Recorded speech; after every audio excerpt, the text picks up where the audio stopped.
Welcome to another deep dive.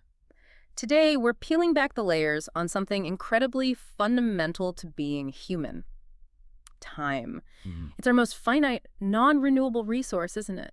Yet, we so often find ourselves trapped in this strange loop, either drowning in a seemingly endless list of tasks, or in a striking paradox, feeling like we're completely wasting it. Right. It's this profound universal tension that we're going to really unpack. It truly is a fascinating and, well, deeply personal paradox, one that so many of us navigate daily, often unconsciously. Yeah. This isn't just about the latest productivity hacks or, time management apps. It's about the very fabric of our lives, our sense of purpose, the disruptive influence of new technologies, and ultimately what it means to truly live meaningfully in this complex modern world. Exactly. For this deep dive, we've pulled together a stack of incredible sources, from historical data and economic research to philosophical reflections, all centered around this elusive idea of wasting time. Our mission for you, our listener, is to journey through this complex relationship with the clock. We'll kick things off with the surprising hard numbers of human lifespan, which have shifted dramatically over time. Hugely.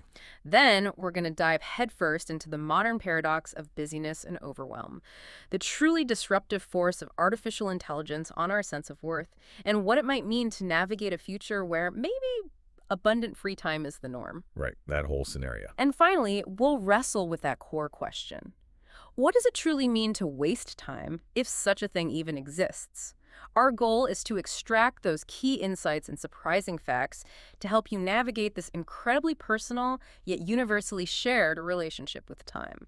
What's truly intriguing is how this concept of time, well, abstract, shapes every aspect of our existence and our perception of value. It's fundamental. All right, let's dig in. You mentioned time as our most finite resource, so let's start with the cold, hard numbers, the arc of human life. When we look at global life expectancy today, particularly in developed nations, what does the data reveal about how long people can actually expect to live?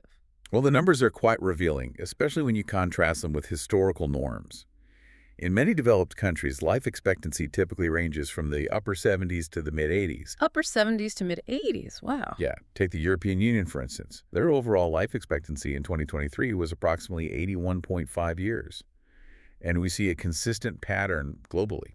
Women tend to live longer, Right. averaging about 84.2 years in the EU, while men are around 78.9 years. And how does that stack up against the United States, which often has different health outcome patterns? Is it similar, or do we see a noticeable divergence? That's a crucial distinction. In the United States for 2023, the average life expectancy was slightly lower than the EU at 78.4 years overall. Okay, a bit lower. Yeah, men averaged 75.8 years and women 81.1 years. So, while still a monumental achievement compared to historical averages, it does show regional variations even among, highly developed nations. That's interesting. So, if we look across the entire globe, where are people living the longest right now? Which nations are truly at the forefront of extending human lifespan? According to recent UN data, some of the top countries are quite remarkable. Monaco leads the pack at an impressive 86.5 years. 86.5. Yeah. Followed closely by San Marino at 85.8 years, Hong Kong at 85.6, Japan at 84.8, and South Korea at 84.4 years. Wow. These are regions that have often perfected a combination of advanced healthcare systems, excellent nutrition, robust public health infrastructures, and, relatively lower stress factors, perhaps. Wow, those numbers are truly remarkable. It makes you wonder what factors contribute to that level of longevity.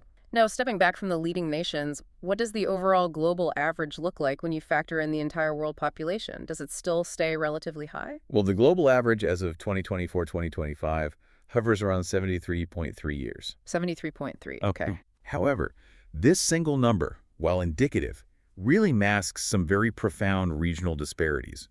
And these disparities are crucial to understanding the full global picture. Right. If we look at the UN estimates for 2023, regions like Australia and New Zealand boast an average of 83.6 years. 83.6. Okay. Western Europe is at 82.2 years, and Northern America sits at about 79.6 years. East Asia is also quite high at 78.9 years. So those are all generally in that upper 70s to mid 80s range.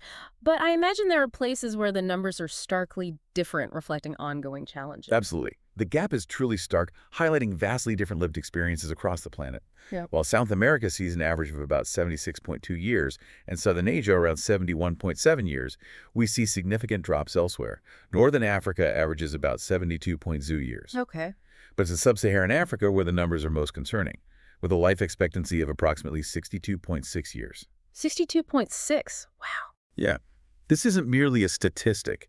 It represents a reality where wealthier, developed regions are living lives exceeding 80 years, while many parts of sub-Saharan Africa struggle to get past the mid-60s. That's nearly a 2-decade difference. A huge gap. It defines a very different time budget for life, you know. That statistic really drives home the profound impact of geography and socioeconomic status on one's time budget, as our sources put it. So that's where we are today. But how does this compare to, say, a few centuries ago? What was life expectancy like in pre-modern eras, before modern medicine and infrastructure? Oh, the difference is truly seismic. It's a testament to immense human progress, really. If we look back to the early 19th century, global averages were well below 40 years. Below 40. Well below. For instance, Europe hovered around 33 years. The Americas typically range from 35 to 41, Asia around 28, and Africa around 26 years. Incredible. Even in what were then considered advanced nations like England in the early 1800s, average life expectancy was only around 40 years. Only 40. And this was largely due to extraordinarily high infant and child mortality rates, which, disproportionately pulled the overall average down. Imagine a world where seeing half your children survive to adulthood was considered, well, a blessing. So nearly half of what we expect today, even in a relatively developed place like England. And going back even further to the Roman Empire, what were the estimates then? What kind of life could someone expect to live? During the Roman Empire, the estimates for life expectancy at birth are pretty grim. Somewhere between 22 to 33 years. 22, wow. Yeah, driven largely by rampant infectious diseases, extremely poor sanitation, very limited medical knowledge or infrastructure. Daily life involved constant exposure to pathogens. Right. However, here's a crucial nuance. If an individual managed to survive the highly perilous early years getting past childhood, enduring famines, avoiding common infections, and reached, say, age 10, their prospects improve significantly. Ah, okay. They might then expect to live into their 40s or even 50s. Yeah. The challenge was simply making it past those early high-risk hurdles. That's a crucial distinction. The average was dragged down by devastating infant mortality. But for those who survived childhood, a relatively normal lifespan was possible. That shows us how selective historical averages can be. Exactly. So given these incredibly low numbers, how did we make the monumental leap to where we are today? What does the modern era's climb look like, and what propelled it? The climb has been one of the most remarkable stories of human history. From the 1800s onward, global average life expectancy rose from under 40 years to over 70 years by the early 2000s. Phenomenal. Phenomenal. Specifically, between the year 2000 and 2019, global life expectancy increased from 66.8 years to 73.1 years. Wow. This upward trend has continued consistently since 1950, reaching about 73.5 years by 2025. It's a profound testament to sustained global progress across multiple sectors. So when we talk about all-time lows versus all-time highs in human history for life expectancy, it's pretty clear where we stand, isn't it? We're living in an unprecedented era. Precisely. The all-time lows undeniably occurred in eras without widespread sanitation, modern medicine, or stable, abundant food systems. Yeah. Periods where disease, famine, incessant warfare were relentless forces. Like the Roman Empire example. Exactly, Roman Empire being particularly stark. Conversely, the all-time highs are, without question today, with global averages now around 73 years and peaks over 85 years in leading regions like Monaco or Japan. This truly represents a seismic shift, as Martin Wolf from the Financial Times so powerfully put it. What did he highlight as the key drivers behind this incredible, almost miraculous increase in life expectancy in such a relatively short historical span? Wolf emphasized that the early 19th century global life expectancy, which hovered near mere 30 years, dramatically increased due to a synergistic combination of factors. Okay. The primary drivers were massive improvements in nutrition, which made populations more resilient to disease. Makes sense. And equally important, monumental advancements in public health.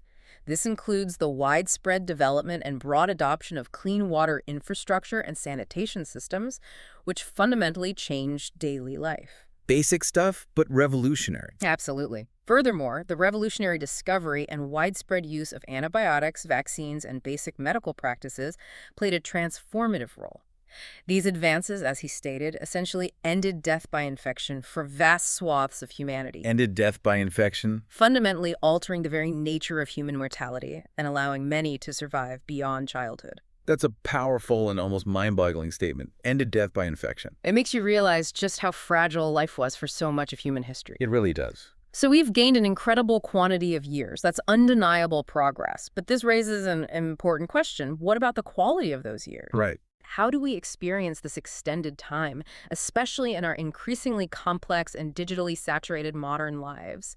Because it often feels like we're navigating a very different kind of struggle, even with all these extra years added to our lifespan. This takes us directly to the modern paradox you alluded to earlier, the tension between the quantitative gain in years and the qualitative experience of those years. Right. So let's dive into that central tension. This pervasive feeling that we're somehow busier than ever before, yet at the very same time, we often feel like we're wasting time or simply not doing enough. How do we even begin to explain this profound dissonance? You're hitting on one of the great paradoxes of modern life, and it's a very accurate framing. To put it simply, in pre-modern societies, survival was the singularly primary responsibility. Just stay alive. Pretty much. People spent the vast majority of their waking hours finding food, securing shelter, avoiding immediate dangers. Those demands were incredibly intense, physical, all-consuming, but their scope was relatively narrow and clearly defined. So it was all-consuming, but the goals were clear. Whereas today, it feels like the definition of survival itself has expanded exponentially. Precisely. Today, our responsibilities have multiplied and fragmented into countless layers. We're talking about managing demanding careers, navigating complex financial systems to pay bills, enduring often lengthy commutes, handling childcare responsibilities. The list goes on. Oh yeah. Adhering to increasingly complex health regimens, dealing with a constant barrage of digital communications, and even planning our leisure activities, which themselves often require significant effort, research, financial outlay. Even planning fun takes work. Right. Life is no longer just about basic survival. It's about navigating and managing countless, layered expectations of obligations that never seem to end. That makes so much sense. We have more tools and technologies than ever to be efficient, to save time, but that doesn't necessarily translate into feeling less busy. In fact, it often feels like the opposite. Why is that? It's the paradox of efficiency. Efficiency is about doing tasks with minimal wasted effort, completing them quickly. Busyness, on the other hand, is simply having many tasks competing for your attention. Okay. In theory, technology should make us incredibly efficient. But paradoxically, it has also created a whole new category of tasks and demands. Like what? Well, think about the endless stream of notifications, the constant influx of emails, the mental load of managing countless account logins and passwords. Yeah, passwords. Tell me about it. The time spent constantly comparing products online before purchase, dealing with a multitude of streaming subscriptions. The true insight here is that technology, while promising liberation, has inadvertently turned free time itself into another vector for obligation, How so? where even relaxation is now optimized, tracked, or performed. People can feel incredibly productive, ticking off boxes, but ultimately unfulfilled, because that efficiency often serves an expanding set of obligations, rather than genuinely freeing up time. It's like running faster just to stay in the same place. And then there's the whole productivity culture we're steeped in, particularly in developed societies, where it feels like our worth is constantly being measured by our output. That's it. But our brains just aren't wired for this 24/7 stimulation, are they? Not at all. Productivity culture instills the pervasive idea that your worth is directly equivalent to your output, your visible achievements, your continuous activity. Right. But the human brain is simply not designed to juggle 24/7 stimulation and constant demands. What's more, even activities that are supposed to be purely fun or restorative, like gaming, streaming content, going on vacation, spending time with family, can carry a hidden productivity pressure. Mm. Are you leveling up fast enough at a game? Are you watching enough shows to keep up with conversations? Are you truly spending quality time with your family, or are you just scrolling on your phone next to them, feeling guilty? That hits home. It's like even our relaxation has to be optimized or else it feels like a waste. Precisely. The outcome is a profound psychological dissonance. We're constantly active and utterly exhausted, yet we're often unsure if what we're doing actually counts in any meaningful way. It's a treadmill of activity that doesn't necessarily lead to fulfillment. And it's not just about the volume of tasks, but the sheer number of choices we face. I mean, going grocery shopping can be overwhelming with hundreds of cereal brands, Oh, tell me about it. let alone the thousands of streaming titles. This must take an emotional toll, leading to what some sources call decision fatigue. It absolutely does. Mm. Modern life inundates us with an unprecedented number of choices, whether it's cereal brands, streaming options, or an infinite scroll of online content. This creates profound decision fatigue, where each choice, no matter how small, incrementally drains our mental energy. Yeah, it's exhausting. And add to this the pervasive social and cultural expectations, the pressure to be perfectly healthy, stylish, financially stable, socially active, well-traveled, well-read. It's incredibly easy to feel like you're constantly falling behind, perpetually inadequate, always missing out. So the knowledge that if you choose one thing, you're missing out on a million others just amplifies that stress. Exactly. And then there's the pervasive guilt of just trying to rest or disengage. Yes, the knowledge of these implicit consequences. If I choose A, I miss out on B, and it might affect my health, my wallet, my reputation, my social standing, significantly amplifies stress and contributes to a persistent feeling of inadequacy. Right. The guilt of rest is perhaps the most insidious part. Am I relaxing enough to be productive later, or am I just wasting time? This internal dialogue is constant for many, robbing even moments of peace of their full restorative power. So to synthesize this modern dissonance, it sounds like we're in a perpetual state of psychological overwhelm. Very accurate. You've truly captured the tension. Yeah. We live in a world of abundance, not just of choices, but also of obligations. Our brains can't easily switch off because every activity, every choice is tied to layers of real or perceived consequences. People who are objectively not busy can still feel mentally crowded because their attention is constantly pulled in 100 different directions, and the paradox intensifies. People who are too busy might look longingly at those who binge-watch Netflix, Guilty. while those Netflix watchers then feel guilty for not doing something more productive or ambitious. It's a lose-lose feeling. It's a complete mental soup we're swimming in, a constant static of demands and expectations. And just when we're grappling with this internal and external overwhelm, something new and utterly transformative has emerged, intensifying this feeling of inadequacy. Artificial intelligence. That's precisely right. What we're witnessing today is a collision. The human condition and our deeply ingrained ways of finding meaning are colliding with a new form of intelligence. It's a collision. Yeah, it's an era where our most traditional anchors, work, effort, our sense of intellectual superiority, even the predictability of our future are being profoundly destabilized. So let's talk about the emotional and psychological consequences of this collision. If humans have always found a significant part of their meaning in work and in being the smartest species, what happens when AI threatens that very foundation? What's the deeper emotional toll? It's a profound existential threat to our identity and worth. For centuries, humans have indeed derived a significant part of their meaning from their work, whether it was hunting, farming, building, knowledge work. Right, making things, doing things. Exactly. And from the fundamental belief that we are the most capable, the most intelligent species on the planet. If AI consistently outperforms us in efficiency, calculation, data synthesis, even certain forms of creativity, Yeah. people can't help but feel diminished. Yeah, you feel less relevant. Precisely. It's as if their fundamental purpose, their unique value proposition, is slipping away from them. And that must lead to a huge amount of uncertainty and anxiety about the future, both for individuals and for society. Absolutely. The future becomes inherently unpredictable. Anxiety thrives in uncertainty. And if we genuinely don't know whether our hard work will matter or be relevant in a world increasingly dominated by AI, motivation can collapse entirely. Into what? Burnout. Yeah, this can lead to profound burnout, where effort feels futile, or even a sense of nihilism, where nothing seems to hold meaning anymore. That feeling of diminished purpose is palpable. Do the sources suggest there's any common human reaction to that kind of existential threat, or is it more of a fragmented individual response? Our sources point to two primary psychological responses emerging, almost like opposite ends of a spectrum. Okay. On one side, there's defiance. Individuals doubling down on their humanity, actively trying to prove human uniqueness by emphasizing qualities like art, empathy, deep human connection, spirituality, raw authenticity, things machines ostensibly cannot fully replicate. Okay, leaning into the human stuff. Right. On the other side, there's resignation. A kind of pervasive cynicism where people simply give up, accepting a sense of irrelevance and perhaps thinking, let the machines run it all, my efforts don't matter. Both extremes sound pretty painful to live in. They are. Both defiance, which risks exhausting futility, and resignation, which risks profound despair, carry significant suffering.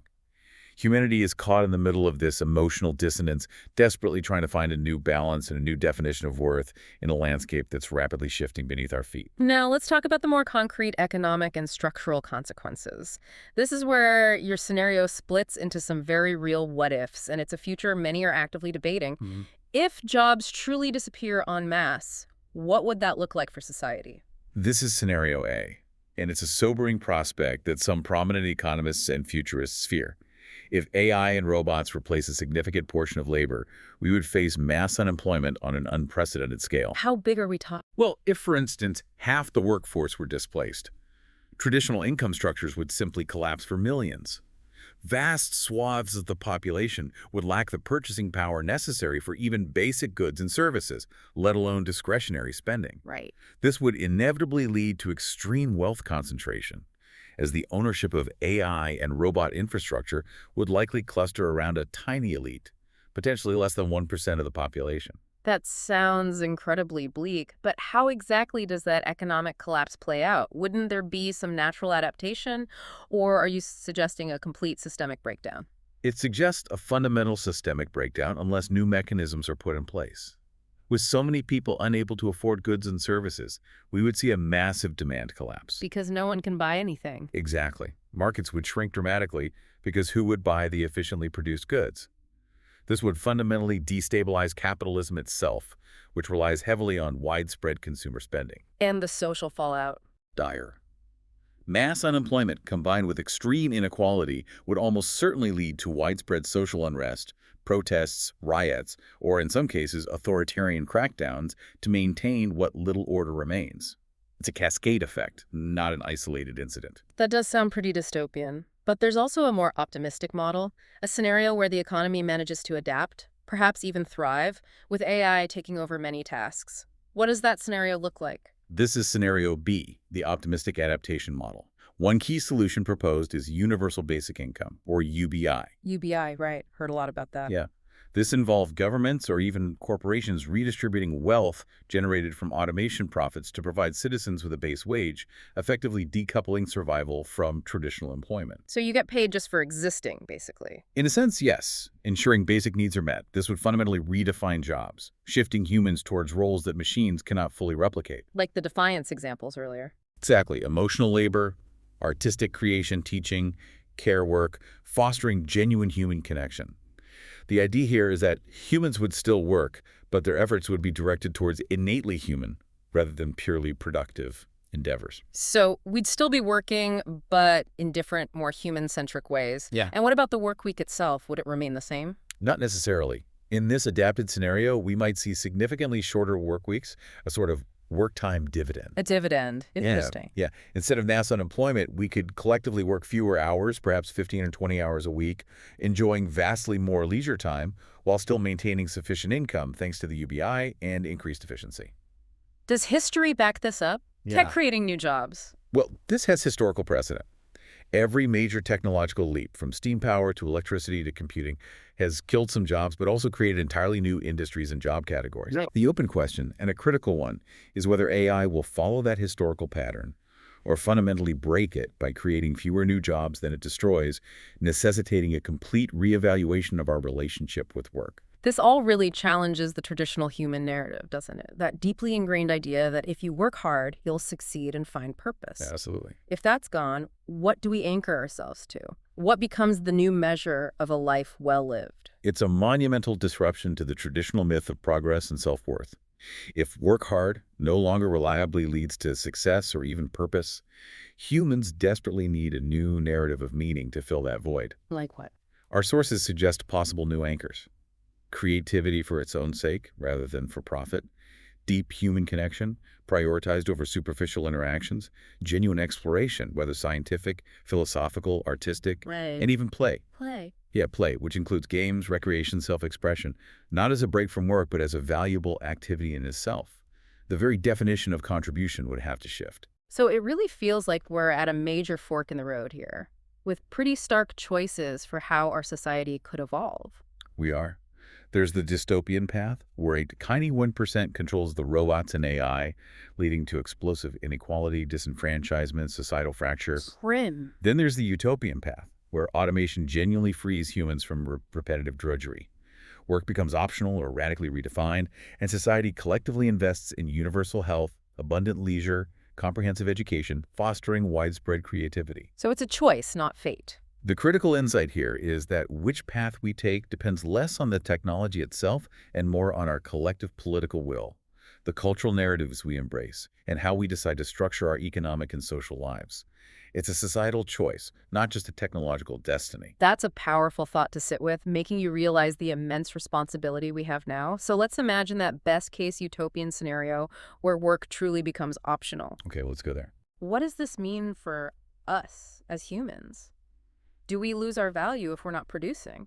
And what do we even do with all that free time? This is a very sharp and realistic way of framing the utopia scenario. Yeah. Because even in the best case, the emotional and cultural questions don't simply vanish. Right. If work becomes optional, humans would no longer be forced to work for basic survival, needs met by automation and wealth redistribution, theoretically. But we need more than survival. Exactly. Humans are not merely survivalists. We are narrative-driven beings. We don't just want to survive. We want to matter, to have purpose. Work has historically provided a massive amount of our identity, routine, meaning.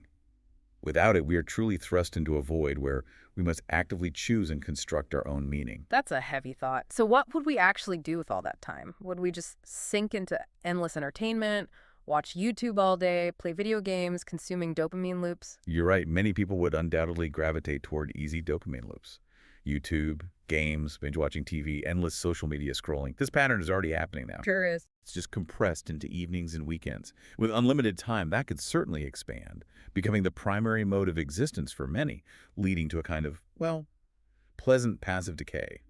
And what about the idea of everyone becoming an influencer and posting their lives online? Would that really happen? And would anyone even watch? Because you mentioned this iceberg dynamic earlier, a sea of unnoticed content. Yes, creative expression would definitely see a boom in volume. Some would undoubtedly pursue traditional arts, writing, painting, music, building, and others would indeed become influencers or storytellers, posting constantly. But the audience. But this scenario would only amplify the sea of unnoticed content under the water that you described. Even in a utopia of abundance, attention remains the ultimate scarce resource. Yeah. We might have infinite creators, but there are still only 24 hours in a day for finite human consumption. So the algorithms would still be the gatekeepers, deciding what gets seen and what gets drowned out. Absolutely. Algorithms would still act as powerful gatekeepers, deciding what trends, what gets seen, what drowns in the vast ocean of content, what vanishes without a trace. Right. The iceberg metaphor is spot on. Highly curated, promoted, corporate-backed content at the top. Likely indistinguishable from major entertainment companies now. And below. Beneath the water, billions of creators essentially shouting into the void, experiencing a profound sense of digital loneliness despite the abundance. That's a chilling insight, loneliness amidst abundance. It is. The utopian abundance of creation might paradoxically lead to a new collective form of digital loneliness, where the desire to be seen clashes with the insurmountable reality of infinite noise. That's a chilling thought. Loneliness in a world of abundance. So if our value is no longer tied to work or what we produce, if there's no economic scorecard, do humans just lose their value altogether? Not necessarily, but our definition of value would unequivocally shift. In a workless utopia, value is no longer primarily economic, not tied to output or productivity. So what is it tied to? Instead, it becomes emotional and relational. Your worth would be tied to your capacity for connection, your presence, your creativity, compassion, authenticity. Sounds good, but maybe hard for some. For some, this would be a struggle, because without money or traditional status as a scoreboard, many may feel invisible, purposeless, irrelevant. But for others, it would be a profound liberation, freeing them to pursue passions that were previously unprofitable or too risky. It sounds like a paradox of abundance, where freedom itself can become a burden. So much choice, so much time, yet a lingering sense of unfulfillment. Exactly. Even in utopia, humans face these inherent paradoxes. Freedom, with overwhelming choices, can lead to paralysis, feeling untethered. Unlimited pleasure, like endless games or videos, can ironically turn into boredom or despair when there's no challenge or growth. And recognition feels impossible. Recognition, once a powerful motivator, can feel impossible when everyone is creating, but only a tiny fraction are seen. And community, while potentially deepening for some, can also feel diluted as algorithms corral people into echo chambers, rather than fostering genuine, diverse, robust connection. So, to confirm, your iceberg image of content and attention is extremely accurate, even in this imagined utopian future. Extremely accurate. The current structure of digital culture, driven by finite attention and algorithmic curation, strongly suggests that even in a world of universal free time, algorithms will still rank and gate attention. So, most people won't be seen. A minority of creators will dominate visibility, and the vast majority will create for themselves or for tiny, niche audiences. The fundamental challenge becomes, how do we find fulfillment and meaning even when we are largely unseen? How do we define what makes our time meaningful to us, regardless of external validation or algorithmic approval? This is the crux. This leads us to the ultimate existential knot, doesn't it? If we don't need to work, if we're just living to entertain ourselves, sitting in these algorithm bubbles, burnt out by the sheer existential weight, are we truly living, or are we just daydreaming? We're getting lost in our own minds, disconnected until we die. And do humans become physically less equipped, less resilient over time? This is indeed the existential knot, and it's a question philosophers, futurists, sci-fi writers have circled for centuries. If survival is guaranteed and work is optional, what then is the point of existence? Right. Let's unpack it. Traditionally, living has meant struggling, working, enduring the act of striving against difficulty, overcoming challenges, securing one's place. And daydreaming was wasting time. Daydreaming, on the other hand, has often been cast as an indulgence, a wasting time, getting lost in fantasy or unreality. But in this utopian future of abundance, that line just blurs, right? The very nature of what it means to be alive changes. Precisely. If the foundational struggle for survival is removed, what once looked like daydreaming activities like art, games, meditation, pure imagination, intellectual pursuit may become the primary mode of existence for many. What's the danger there? The inherent danger here is that when there's nothing truly consequential to push against, humans can feel weightless, untethered. Life might become an endless dream with no real stakes, no genuine consequences, and thus, potentially, no profound meaning or sense of accomplishment beyond fleeting pleasure. And that would surely lead to even greater disconnection, creating a society of isolated individuals. Yes, if algorithms and digital bubbles dominate our interactions, humans risk becoming isolated solipsists. Solipsists, right, absorbed in their own worlds. Individuals so absorbed in their own mental worlds that they lose touch with external reality and genuine connection, each lost in their own curated feeds, immersed in VR worlds, or forming parasocial attachments that lack true depth. But wouldn't we crave real connection more? Yet paradoxically, in this scenario, humans might also yearn for real embodied connection even more deeply. The hunger for genuine touch, presence, belonging, intimacy could intensify precisely because of its scarcity in this artificial abundance. So the fear isn't just boredom. The existential weight here isn't just boredom. It's the profound fear that nothing we do truly matters to anyone else, that our existence is merely a self-contained simulation. That's a powerful point. And what about our physical bodies? If we're not needing to hunt or farm or do manual labor, if life becomes so effortless, do we just become physically weaker, more fragile over time? It's a very real concern. Without the necessity for physical exertion, hunting, farming, building, even just daily manual labor, humans would likely become significantly less physically resilient over generations. How so? Our muscles would atrophy. Our immune systems could weaken in increasingly sanitized, cushioned environments, leaving us vulnerable. And our attention spans and emotional resilience might decline if stimulation is constant but perpetually shallow, without genuine friction or challenge. Is there a historical parallel? There's a historical echo here. We can look to the late Roman Empire, where abundance sometimes bred decadence, and that decadence in turn eroded a certain societal toughness. The same risk exists. That comfort could lead to physical and psychological atrophy. So if survival and work no longer define our lives and we risk this atrophy, what does become the point of existence? What can fill that void? The point of existence would then shift fundamentally towards experience, but this path would fork. Two directions. Two distinct directions. There's the shallow path, pure hedonism, where life becomes a perpetual loop of consuming entertainment, novelty, chasing dopamine hits. People would exist, maybe feel pleasant, but might not truly grow or find profound meaning, a kind of pleasant, slow decay. And the other path. And then there's the deeper path, meaning-making, where humans actively seek purpose in creation, in nurturing profound relationships, in genuine exploration of the world and ideas, and in spiritual pursuits. Does that erase boredom? This doesn't magically erase boredom or disconnection, but it reframes them. As our sources put it, time is not wasted if it's lived authentically, even without work, because authenticity in itself becomes the new measure. That really brings us back to that core nagging fear. Are we just wasting time until we die? It sounds like this utopian future would force us to confront their existential question head-on, stripped of all our usual distractions. It's the ultimate existential trap. That fear, are we just wasting time until we die, is very real, and frankly, many people already feel this today, even amidst their work and busyness. Yeah.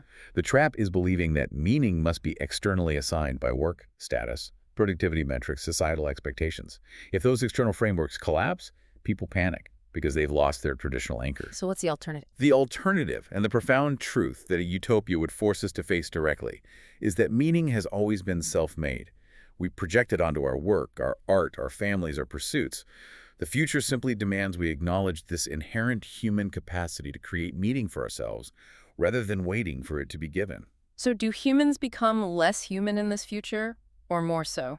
It depends entirely on how we define humanity. If we define humanity primarily by struggle, by the need to overcome hardship and toil, then yes, utopia could indeed hollow us out, making us less human in that specific, historically conditioned sense. But if we define it differently? However, if we define humanity by our innate capacity for imagination, for deep connection, for consciousness, curiosity, compassion, then perhaps not. Utopia could free us to lean into and fully explore those dimensions, previously constrained by survival demands. So it's a choice again.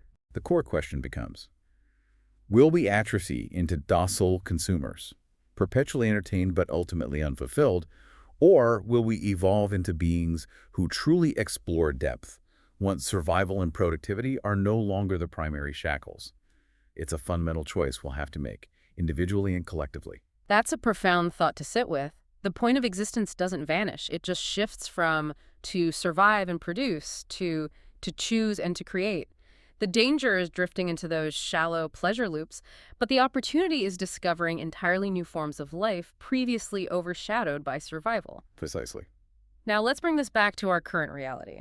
Given everything we've discussed about convenience and time, how easy are our lives right now in developed nations compared to the past or even to other parts of the world today? Are we living in a state of convenience that can truly be measured against history? It's an excellent historical framing, and the answer is an undeniable yes. When we look at convenience across time, the contrast is staggering. How staggering? In pre-modern societies, the vast majority of human time was spent on fundamental survival tasks. Farming, painstakingly gathering water, cooking without modern appliances, sewing clothes by hand, hauling wood for fuel. Just constant physical effort. Constant. The very idea of free time, as we understand it, was a rare luxury, and even children were often engaged in labor to contribute. And then the Industrial Revolution brought some changes, but it wasn't exactly a picnic, was it? It shifted the labor, but didn't necessarily make life easy. No, not at all. The Industrial Revolution introduced machines that eased some physical burdens, but the labor itself was often long, dirty, incredibly dangerous in factories and mines. Cities grew rapidly, but this also brought rampant disease, poor sanitation, grueling schedules. Life was still incredibly harsh for many. But compared to that, modern developed nations feel like a different planet. It's almost impossible for us to comprehend the daily grind of previous eras. They truly do. In modern developed nations, accessing food, heat, clean water, electricity, instant communication, transportation often requires just a button press or a screen tap. Right. Extensive services and vast, complex supply chains keep us alive with minimal physical labor. This convenience is profoundly measurable. We spend less than 10% of our income and time on food prep today, compared to over 50% pre-industrially. Less than 10% versus over 50%. Yeah. Think about cooking a complex meal centuries ago versus ordering groceries online. By historical standards, modern life in developed contexts is incomparably easy. The average person today commands more resources than kings did centuries ago. That really puts things in perspective. But with all of that convenience, are we less resilient than our ancestors?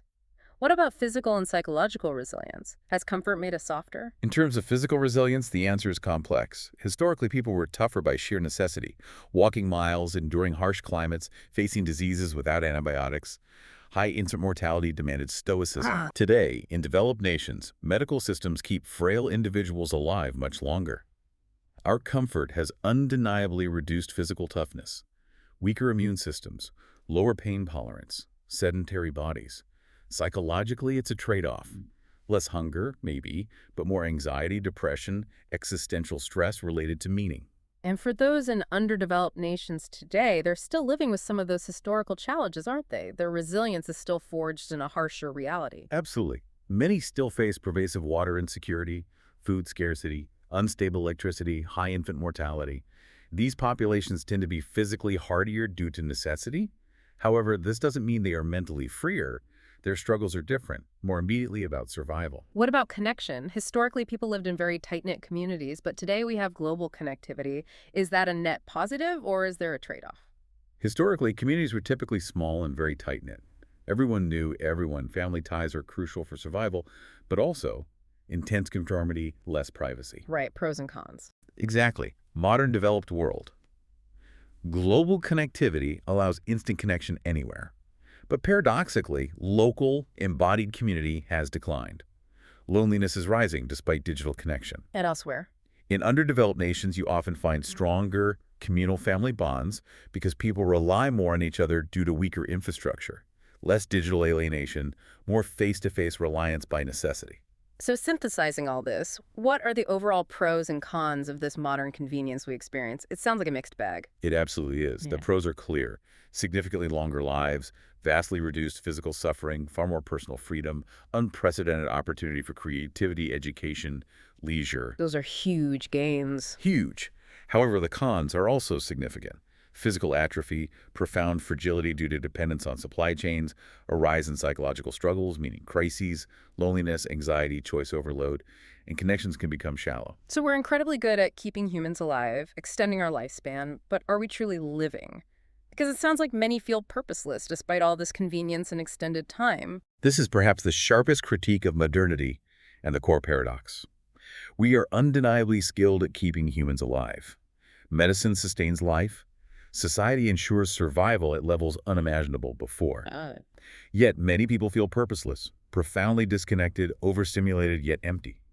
Biologically sustained, but maybe spiritually or existentially malnourished. The paradox of comfort. Yes, the paradox of comfort. Yeah. The more convenient life becomes, the less meaningful its inherent struggles feel.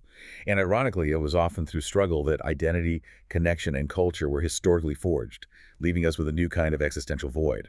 So with all this convenience and extended time, why does the idea of wasting time still loom so large in our minds? It feels like we should be free from that concern, but it persists, almost like an ancestral echo. This brings the conversation full circle to the core tension. The question of wasting time is deeply ingrained, despite our unprecedented comfort. In a strict survival sense, particularly in ancient or medieval worlds, wasting time was truly not an option. It meant danger. It meant immediate danger, starvation, vulnerability. If you didn't hunt, farm, gather, prepare, your very life and your family's lives were at risk. So idleness truly meant peril back then. It was a luxury no one could afford. Exactly. In the modern developed world, the situation is profoundly different. Survival is far less fragile. Time wasted is rarely life-threatening.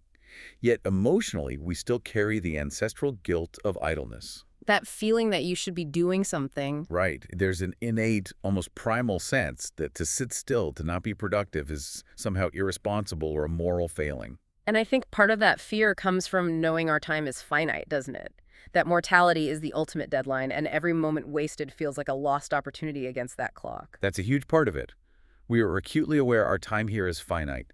Wasted, it feels like squandering life itself. This is compounded by powerful cultural conditioning. The productivity cult. Productivity cultures, capitalism, work ethic, relentlessly teach idleness, failure. And then social media amplifies this fear exponentially, seeing others doing more, feeling like you're falling behind. Plus legacy anxiety, wanting life to matter. Exactly. There's also deep-seated legacy anxiety. We want lives to matter, leave a mark, have impact, and we fear unproductive time undermines that desire. So, what are the things we value so much culturally and personally that make wasting time feel so dangerous, so antithetical to a good life? Is it accomplishments, relationships, experiences, status? Yes, those are key categories defining time well spent for many.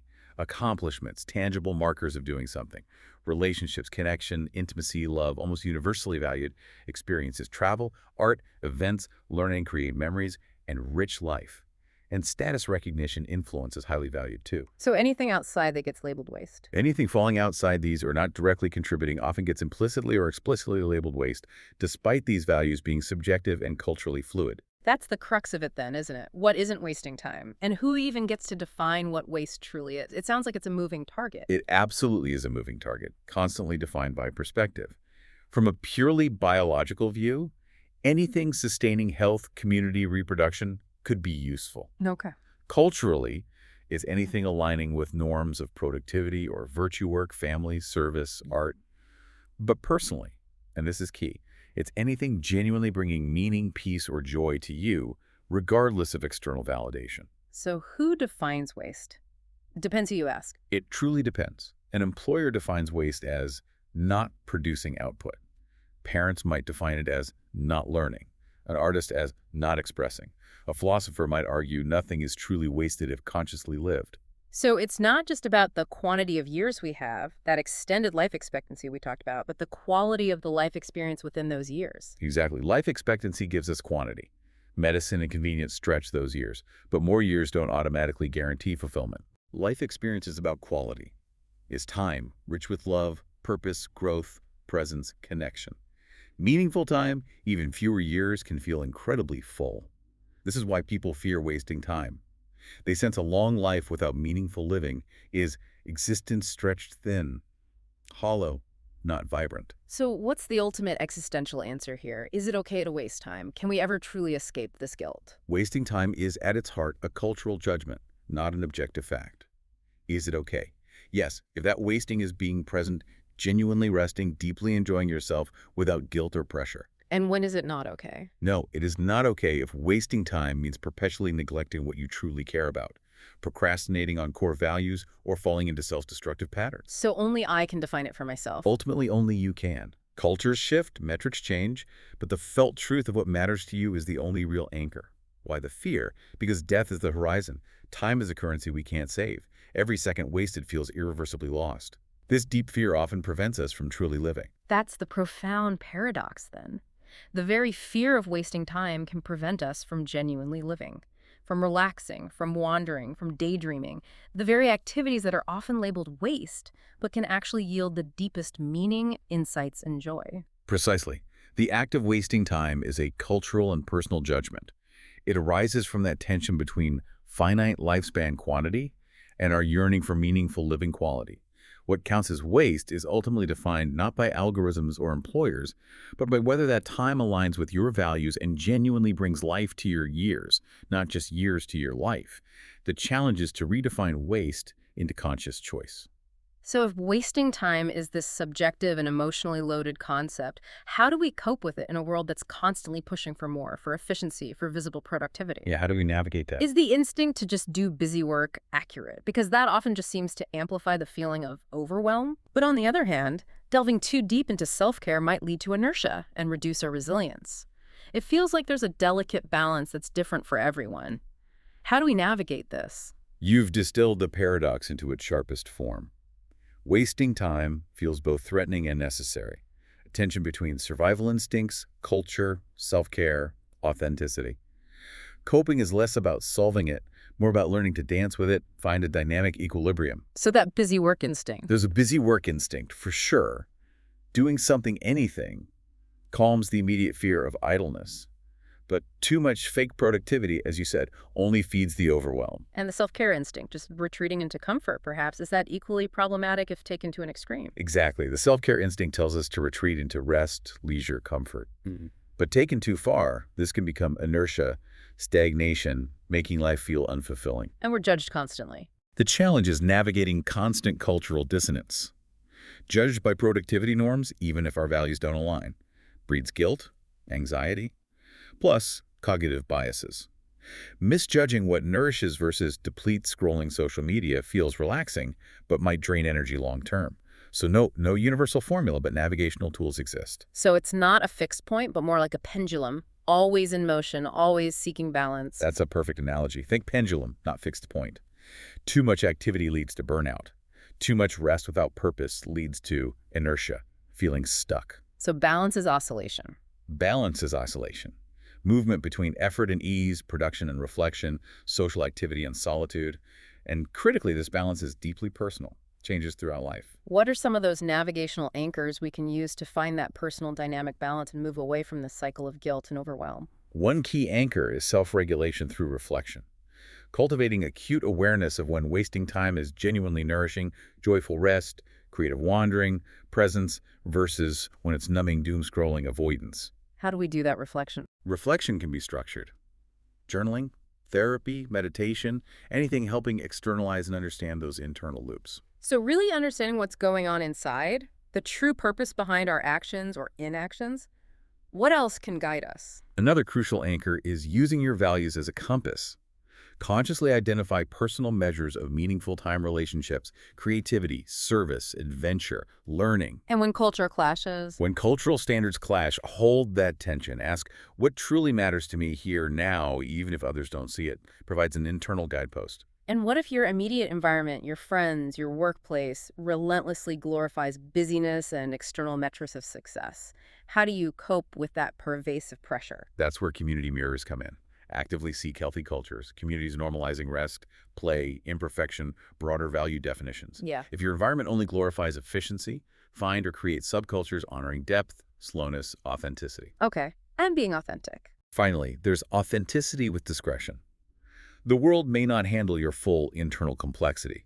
Authenticity means living aligned with your truth, choosing what to reveal when, to whom, protecting your inner space.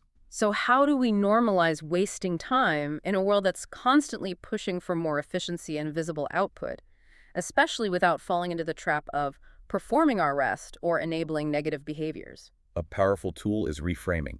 Instead of wasting time, call it unstructured time, recovery time, deep play. Language shifts perception, produces guilt. Storytelling helps too. We also need new storytelling, personal and cultural, where wandering, play, stillness are essential human experiences, not gaps or failures.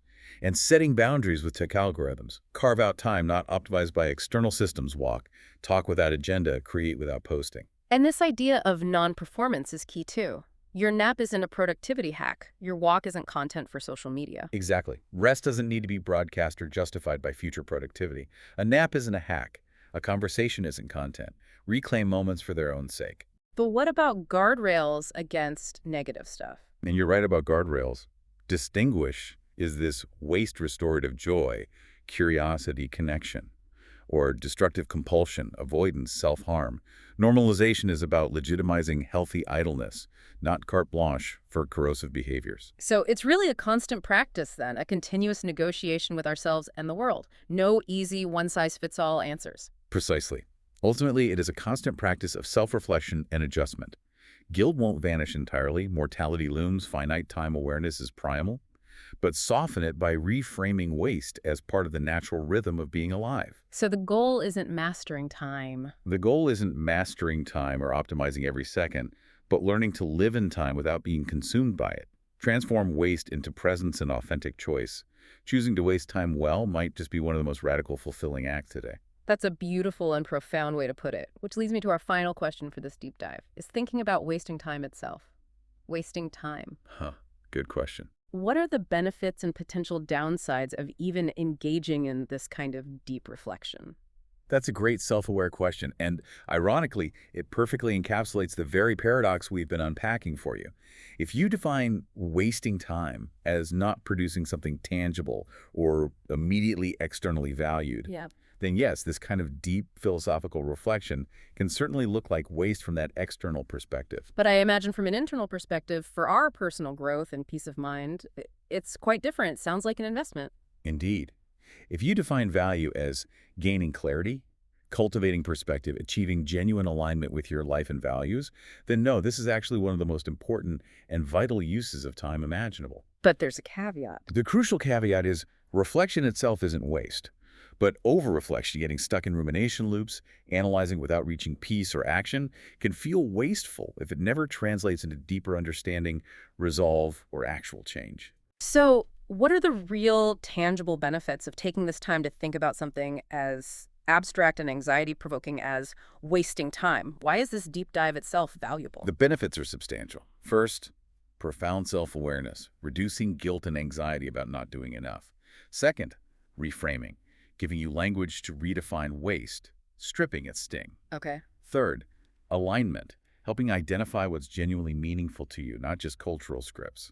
Fourth, resilience, building discernment, knowing when to rest, push, disengage, connect. And finally, deeper connection.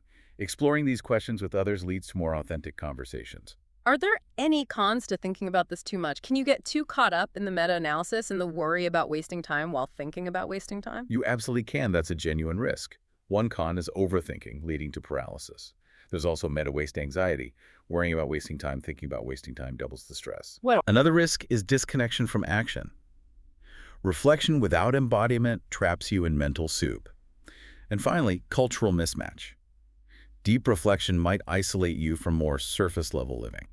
so there's clearly a middle path here, a sweet spot for integrating reflection into our lives. There is. Reflection isn't waste. It's time investment in clarity. But it needs rhythm. Too much thinking without living is rumination. Never thinking means drifting without intention. So the sweet spot is? The sweet spot. Reflect, align, act to return to reflection. A continuous loop of learning, living, adjusting. So in conclusion, thinking about wasting time is only wasting it if it traps you in guilt or paralysis. But when it helps you realign, reduce anxiety, or live more intentionally, it's one of the most valuable things you can do with your finite time. Exactly. The ultimate benefit is carving out a life where both the quantity of years you've been given and the quality of years you actually live truly matter. That's beautifully put. It's about making conscious, authentic choices, rather than defaulting to external pressures. As we wrap up this deep dive, let's quickly recap the central themes we've covered. We started with the dramatic, almost unbelievable rise in human life expectancy. From 30 years to over 73 globally. Huge quantity gain, but quality isn't guaranteed. We then explored the profound modern paradox. Abundance and convenience leading to overwhelming stress, decision fatigue, disconnection. Busyness versus wasting time, often a false dichotomy. We realized both activity and rest can feel empty if not aligned with deeper meaning. And AI intensifies this, making us question purpose beyond productivity. The real question shifts from survival to meaning. Right. What do we do when survival isn't the main struggle? And we concluded wasting time is deeply subjective, defined differently by culture, employers, individuals. It boils down to whether time feels lived, aligned with your internal compass. And finally, we affirmed reflection, unless it becomes rumination, isn't waste. It's a crucial tool for navigating guilt, fostering authenticity, and achieving alignment. So what are the key takeaways for you, our listener, as you navigate your own relationship with time? First, remember that quantity does not equal quality. Long lives without meaning risk being merely kept alive, but not truly living. Second, balance is absolutely key, but it's dynamic. The dance between busyness and restorative rest is essential. Find your personal rhythm. Third, wasting time can be incredibly valuable if it restores, inspires, connects you, even if it looks like idleness. Fourth, meaning is self-defined. Authenticity means defining what makes your time feel worthwhile, irrespective of external validation. And fifth, existence today demands new narratives. Find purpose in creativity, connection, exploration, presence, especially if work changes dramatically. So how do we move forward? Consciously reframe idleness as necessary. Practice discernment. Is rest nourishing or numbing avoidance? Anchor time in personal values, not just external metrics. And crucially, advocate for and normalize balance culturally. Seek communities honoring both productivity and rest, deep thought, leisure. Live consciously. Let reflection lead to intentional, values-aligned action, not guilt loops, but empowered choices. In essence, it's about a transformation of perspective, from obligation to intentionality. We move forward by shifting the question from, am I wasting time, to a more profound, more liberating, and ultimately more human question. Does this time feel alive to me? That's the real deep dive. Thank you for joining us.